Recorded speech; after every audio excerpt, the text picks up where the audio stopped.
అందరికీ good morning. ఏం చేస్తున్నారు? ఇక మేమైతే చాయ్ అయితే తాగేసినాం. ఇగో బగారా రైస్ అయితే చేస్తున్నా. ఈరోజు సండే స్పెషల్ అయితే మానైతే ఇగో మా ఆయన అయితే చూడండి చికెన్ అయితే నీట్గా అయితే కడుక్కొని అయితే వచ్చిండు. హాయ్ చెప్పుదురా.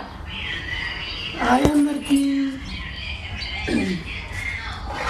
ఓకే ఫ్రెండ్స్, ఇక చూడండి ఈరోజు అయితే ఇక సండే అని కట్టెల పొయ్యి మీద అయితే వంటలు అయితే చేస్తున్నా.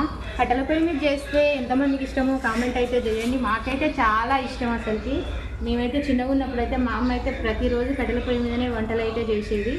అసలుకి చూడండి ఎంత బాగా వచ్చిందో. కొద్దిసేపట్లో అయితే బగారా రైస్ అయితే అవుతుంది. చాలా బాగా వచ్చింది. మరి మీరు కూడా సండే స్పెషల్ ఏం చేసిరో కామెంట్ అయితే చేయండి. బాయ్ మరి.